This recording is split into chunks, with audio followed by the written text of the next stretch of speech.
Hello. দাদা, আমি জানি না কি করে খাবারের কোটোর মুখটা খুলে গেছে। তো আমি কি করব?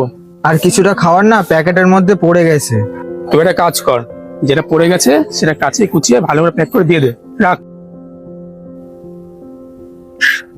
এখনকার দিনে কারোর মধ্যেই মনুষ্যত্ব বোধটা বেছে নেই। দিদি, এই নিন আপনার অর্ডার। এই যে ভাই টাকাটা। দিদি, কিছুটা খাবার না ব্যাগের মধ্যে পড়ে গেছিল। খাবার পড়ে গেছিল? এরকমটা কোনোদিনও হয়নি আমার সঙ্গে। আজ জানি না কিভাবে খাবারের কোটোটাও খুলে গেল আর খাবারটাও ব্যাগের মধ্যে পড়ে গেল। খাবারটা যে পড়ে গেছে এটা তো তুমি আমাকে না জানালেও পারতে। তুমি যদি না জানাতে আমি তো জানতেও পারতাম না। হঠাৎ কেন জানালে? হ্যাঁ দিদি, আমি আপনাকে না জানালেও পারতাম, কিন্তু ওই যে ওপরে একজন বসে আছে সে তো সবই দেখছে। আমি কারোর সঙ্গে বেইমানি করতে পারবো না। দিদি, আপনার যদি মনে হয় অর্ডারটা নেবেন না, আপনি নতুন করে অর্ডার করতে পারেন। আমি যদি খাবারটা নতুন করে অর্ডার করি তাহলে টাকাটা কার থেকে কাটবে? তোমার থেকে না রেস্টুরেন্ট থেকে? দিদি, অর্ডারের দামটা তো আমার মাইনের থেকেই কাটবে, কারণ অর্ডারটা তো আমি দিতে এসেছি। এমনটাও তো হতে পারে যে রেস্টুরেন্ট থেকে খাবারটা ঠিক মতন প্যাকিং করেনি, সেই কারণে কৌটোর মুখটা খুলে গেছে।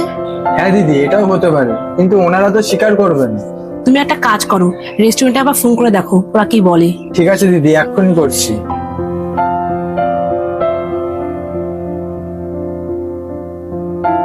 আরে কানে না, ফোনটা স্পিকারে দাও, আমিও শুনি কি বলে তোমার মালিক।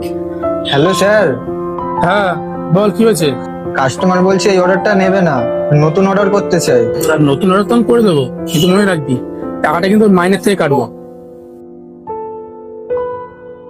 তুমি একটা কাজ করো, নতুন করে অর্ডার দিতে হবে না, আমার এই খাবারটা কোনো সমস্যা নেই, তুমি এখন যাও। সত্যি দিদি, কোনো সমস্যা নেই? ঠিক আছে, এই নিন দিদি আপনার রিটার্নটা। আর না না, এটা লাগবে না, এটা তুমি রেখে দাও, এটা তোমার টিপস। আর ভুল তো মানুষ মাত্রই হয়। দিদি, আপনাকে আমি পুরো খাবারটা দিতে পারিনি, তাও আপনি আমাকে টিপস দিলেন। তাতে কি হয়েছে? তুমি যে আমায় নির্ভয় সত্যি কথাটা বলেছো, এটা কোনো সাধারণ বিষয় নয়। তুমি এই টাকাটা রাখো। থ্যাংক ইউ দিদি, আসছি দিদি। আরে দিদি, তুই কি পাগল হয়ে গেছিস নাকি? কি পাগলামি করেছিস সেটা?